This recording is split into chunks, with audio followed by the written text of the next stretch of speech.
หมายซุงพี่น้องผู้บริหารเขากูเกาะค่ะวันเมื่อไรก็ตรงนั้นอยู่วันที่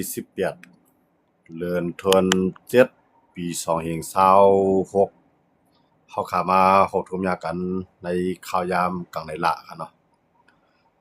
วันเมื่อไรก็ปังตึกอเมริกันและอิหร่านนั่นได้ว่าเปลี่ยนปังตึกอันเฮาแห้งไว้ติเตียววะค่ะเนาะย้อนเปิดจอมจึงเมืองอเมริกันประธานาธิบดีโดนัลด์ทรัมป์นั้น ลาดไว้ว่าบ่อิหร่านยอมเข้ามาในเผินอุปโภคการเมืองอเมริกันได้สั่งสอนอิหร่าน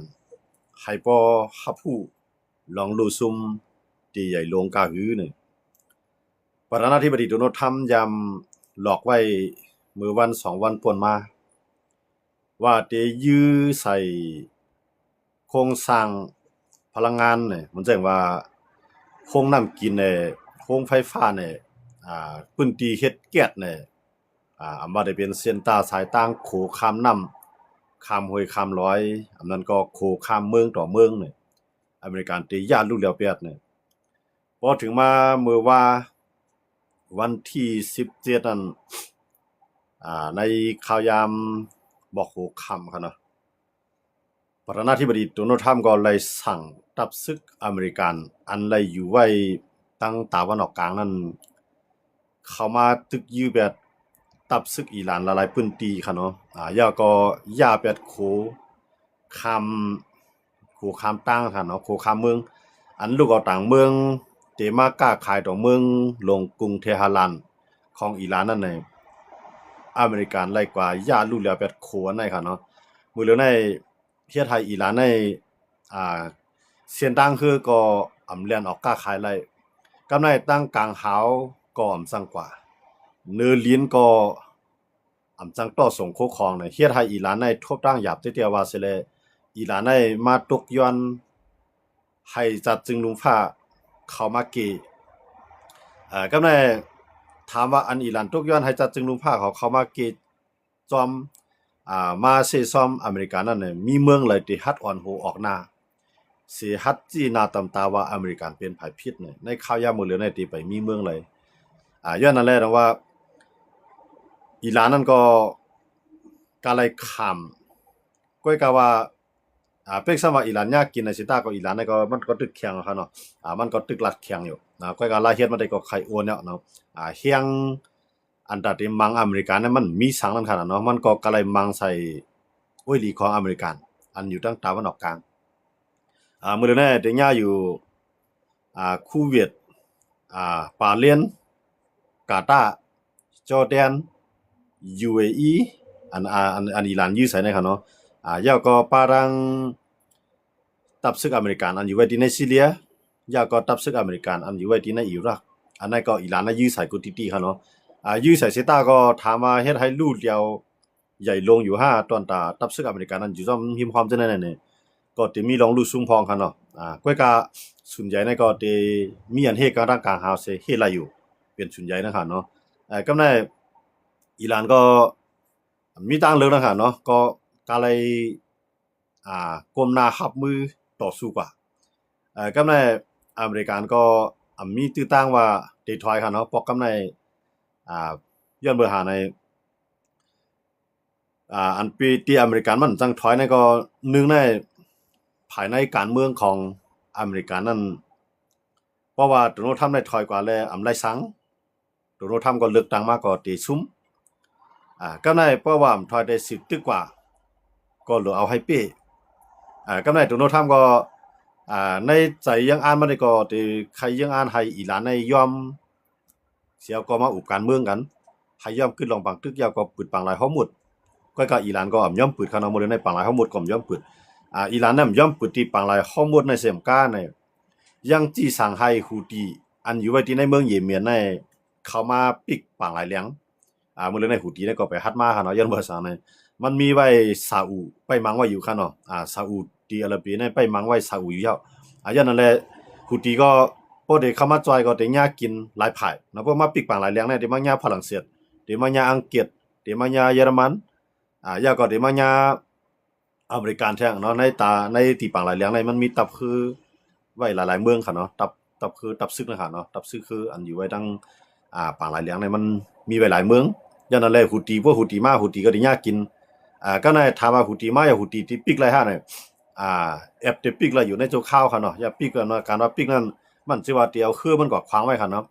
เพราะว่าคือน้ำไหลแล่นมาก็ยื้อใส่กำนำนั้นเป็นคือสินค้าเนาะคือต่างคู่ของการกล้าตั้งขายนะคะเนาะเหมือนเจ้าหนังน้ำมันเนี่ยเหมือนเจ้าหนังเหมียวซาเนี่ยหลายเสื้อหลายรองนั่นขนาดเนาะทีนี้ก็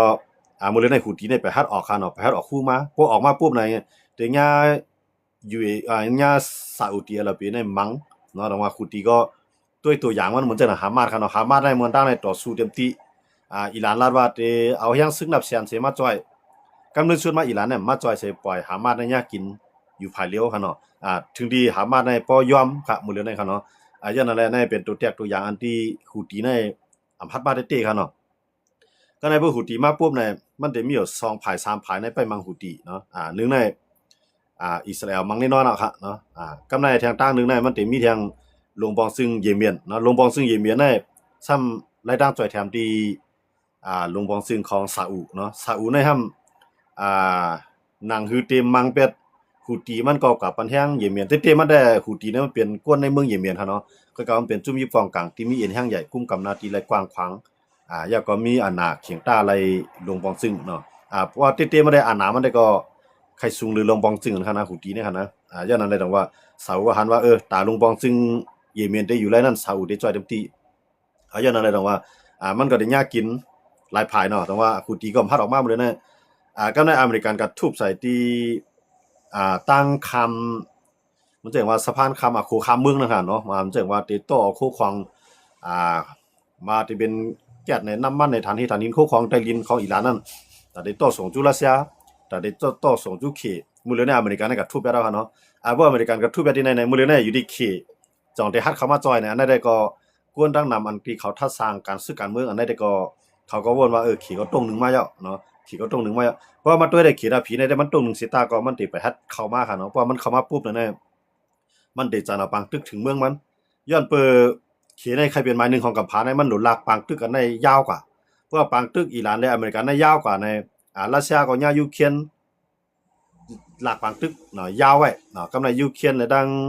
ยุโรปก็ทำเป็นภายเดียวกันค่ะเนาะอย่างนั้นได้ว่ามหาอำนาจ2อันในเคียงได้โอนลงพวกขี่เนี่ยเข้ามาค่ะเนาะพวกขี่เนี่ยไปกึ่งกลางเข้ามาเพิ่นเข้ามาเนี่ยมันสิเฮ็ดให้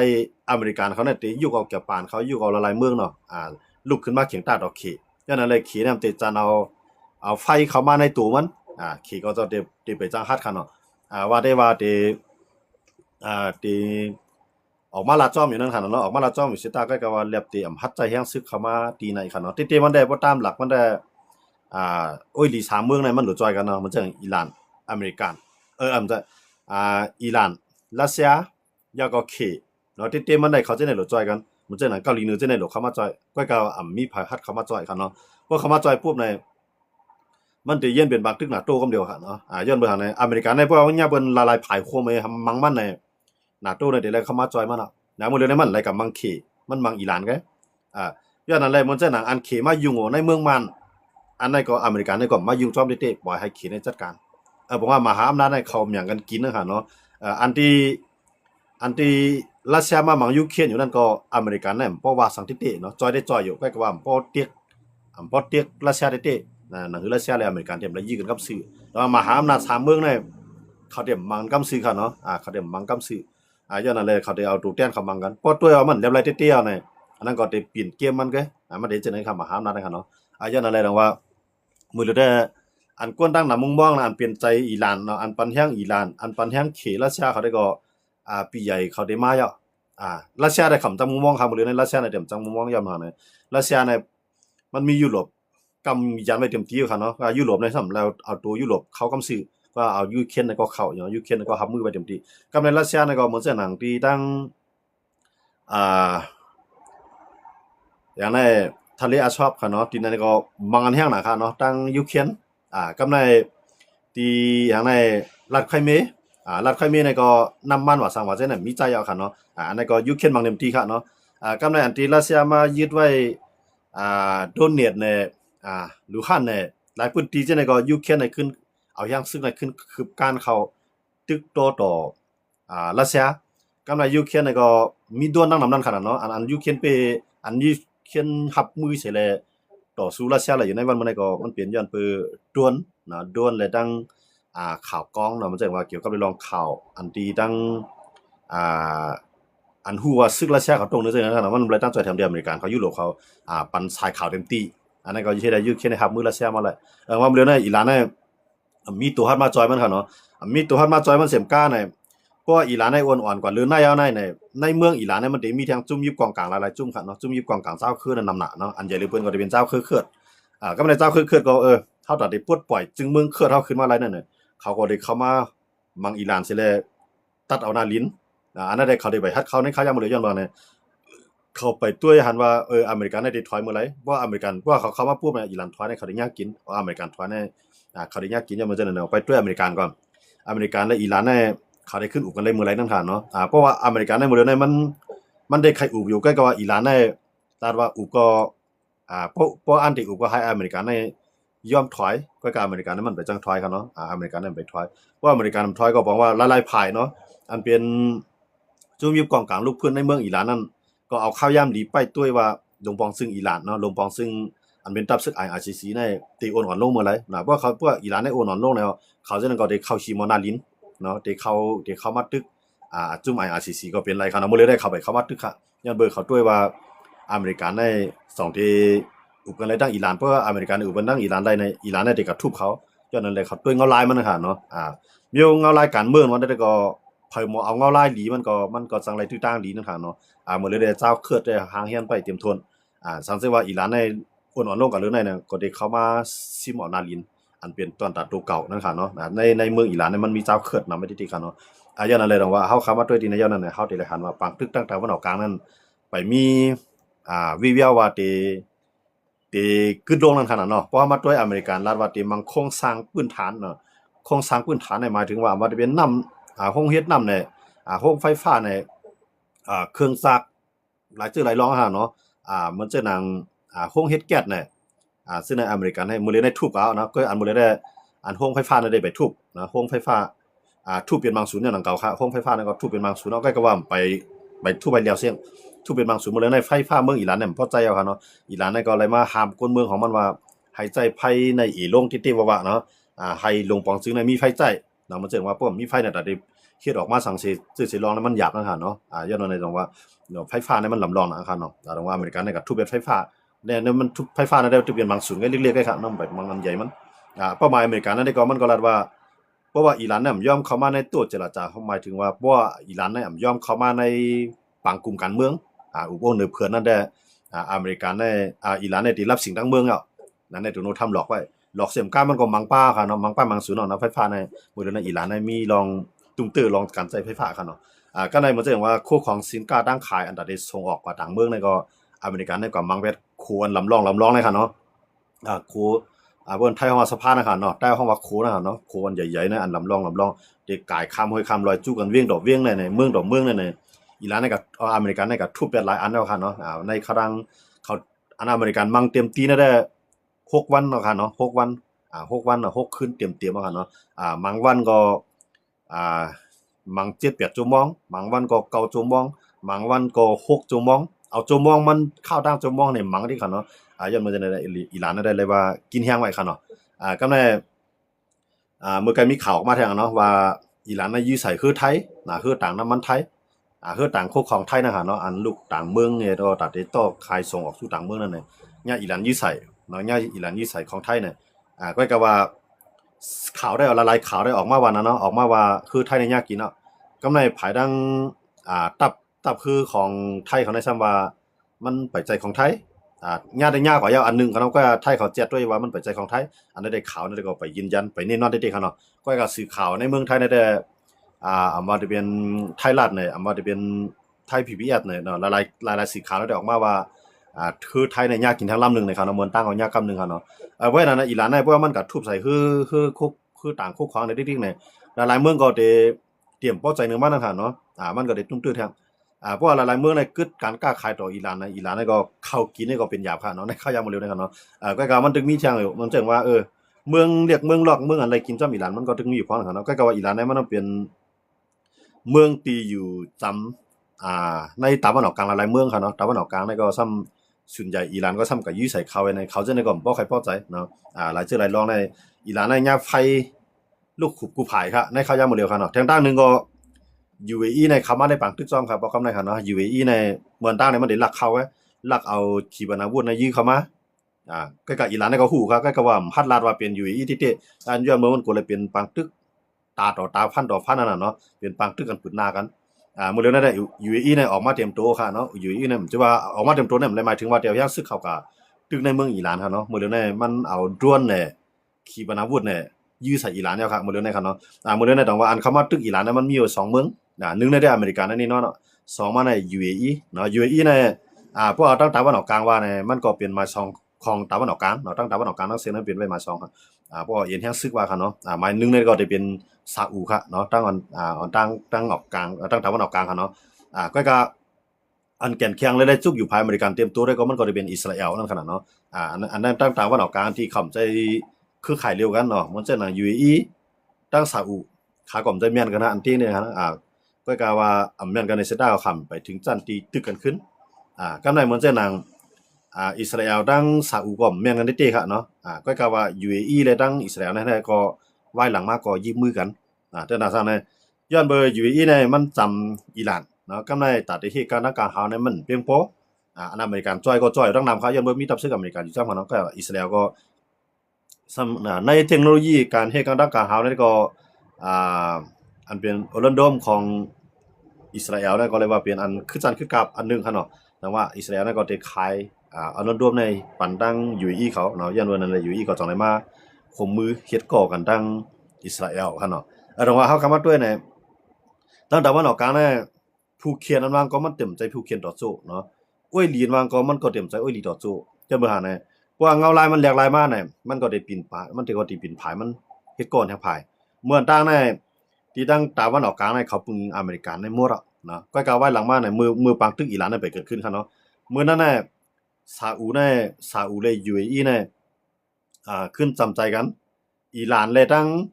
ซาอุก็ขึ้นจำใจกันย้อนเมื่อเนี่ยมื้อนั้นในขี่ในรัสเซียเนี่ยเขามาเป็นคิวปานนั้นครับเนาะมาอยู่ในวงการมันนี่ก็ตั้งตะวันออกกลางเนี่ยเพราะว่าอิหร่านเนี่ยอ่า ย่อก็ UAE แฮซาอุแฮเบิ่3เมืองนั้นมาเป็นมาร่วมกันแน่ตั้งตะวันออกกลางในสุ่มไล่ปึงอเมริกันตั้งเหลียวเว้ยให้สู่ร่วมกันแล้วสู่ขาดเลยซังเขได้จ้อยเต็มที่มื้อนั้นในซาอุเนี่ยก็เอาใจเขเนาะก็กะไว้หลังมาเนี่ยเผื่อว่าอิหร่านรายได้อเมริกันเปลี่ยนบางตึกกันมาเนี่ยกำาในอิหร่านในอำจังยื้อใส่เมืองอเมริกันนะครับเนาะก็เลยยื้อใส่ในซาอุอันเป็นโอ้ยดีความอเมริกันทั้งสิ้นนะครับเนาะ ก็ในบ่ยื้อใส่ในซาอุในเขเนี่ยเข้ามาจอยเอากำาเนาะพวกเขเนี่ยมาจอยเสียมก้ามมาห้ามในเฮ็ดให้ซาอุเนี่ยก็อำไว้วางใจในเขสองเลยว่าขึ้นว่ายน้ำมาหาอเมริกันตื้อนำย่างนะครับเนาะเต็มๆมันอเมริกันในซาอุเนี่ยเขาผิดกันก้ามเนาะเขาผิดกันเนี่ยมันจะหมายถึงตึกกันก่อนมีโอ้ยลีกันว่าเนี่ยมันสิว่ามันตอกแตกกันครับเนาะโอ้ยลีมาแล้วก็มันจะมีลองตอกแตกกันมาเมื่อนั้นแหละอันเป็นเจ้าใจอ่าเจ้าใจของซาอุเนี่ยครับเนาะอันอุปึงเมืองอยู่มื้อเร็วเนี่ยครับเนาะมันซ้ำคาแบบสื่อข่าวเนาะนักข่าวของอเมริกัน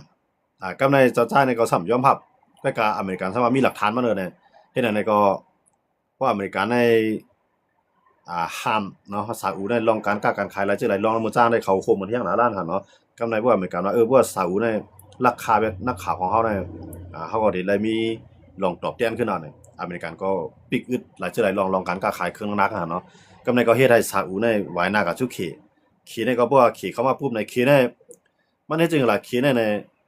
ปาลีเยว่าในขี่ในใครแก่นะใครแก่หรืออเมริกันเนาะเพราะว่าปาลีเยว่าในขี่ในแก่เลยในการปาลีเยนะว่ามันเป็น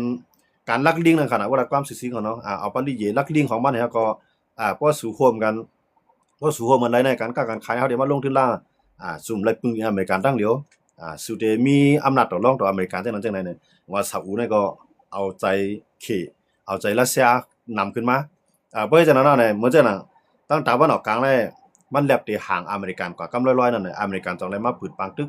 ต่ออิหร่านเนาะปืนปังตึกต่ออิหร่านนี่ก็มันสิความกล้าเขาจังได๋ก็ลองตั้งมันได้ก็มันก็ได้มีมาที่อิสราเอลนั่นคั่นแหละเนาะอิสราเอลเนี่ยห้วยส่วนตุ่มไผตุโนทำในเข้ามาในปังตึกเขาเนาะมื้อเดียวเนี่ยอิสราเอลเนี่ย มันเลยตึกอิหร่านเนาะอิหร่านก็ฮัดตึกมันเนาะเพราะว่าย้อนเบอร์อิสราเอลนะมันหลวกกับมังฮิตบุลเนาะเพราะว่าฮิตบุลในเลียวเขาในตั้งนานในอิสราเอลในเต็มมีพีก็คือย้อนมาในตาได้มังกันเมืองต่อเมืองนั้นอิหร่านนั่นเตรียมจังมายื้อใส่เมืองอิสราเอลย้อนเบอร์มันห่างไกลกันบอก2เฮงลักค่ะเนาะมอกเฮียง2เฮงลักอ่ะเนาะ1เฮงลักถึง2เฮงลักถ้าห่างไกลกันก็ในตาอิหร่านเดียวเฮียงซึกเข้ามาตึกเมืองอิสราเอลนั่นจังมาก็เลยใจขีปนาวุธได้ยื้อมาเพราะใจขีปนาวุธได้ยื้อมาเนี่ยอิสราเอลเนี่ยอันเฮกลางตั้งกลางเฮามันได้เฮาเฮ็ดไป3ทับกันเนาะข้าวดังไก่ข้าวดังกลางข้าวดังจำเหมือนเจ้าหนังเตมาถึงเมืองมันในเพียงหมอก2ปาก3ปากลักในมันได้ยื้อเฮ็ดไปทานตั้งอ่ะเพราะมันหลดเสร็จทำนอกมันได้มาญาทับกลางได้ขึ้นทับมือเทียงเพราะว่ารถทับกลางมาเนี่ยมันได้มีทางทับอันจำได้สุดในบอกปากเม็ด2ปากเม็ดมันต่างห่างไกลมาหั่นเนาะเพราะว่ามันหมอกนั้นมันได้ทับว่ามันถึงมาจันในสุดเลยมันเท่าไรก็บอกว่าเมืองอิสราเอลมันก็ยากกินเนาะแล้วมันได้มี3จันก็แล้วครับเมืองอิสราเอลนั่นเฮ็ดกำลังกลางหาวครับเนาะแต่ว่าก็ในอิหร่านอันเฮ็ดกำลังกลางหาวนี่มันมีอยู่ก็มันเพียงพอเนาะมันเพียงพอแต่ว่ามันมีก็มันเพียงพออันมันไหลมาก็ได้ไหลมาที่เขพ้องไหลมาที่รัสเซียพ้องก็ในอเมริกันเข้าอิสราเอลเขาได้เขามีเครื่อง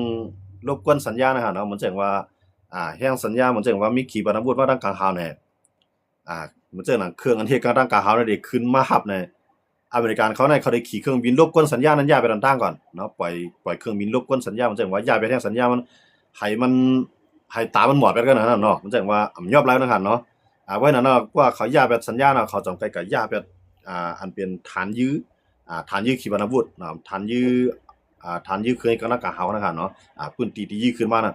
อิสราเอลและอเมริกันเขาย้ายไปแล้วนั่นต่างก็ไม่ได้จังว่าอเมริกันในกลุ่มเลยตั้งกลางหาวนะมื้อเดียวในอเมริกันบางอิสราบางอิหร่านอยู่มื้อเดียวนี่ก็มันใจ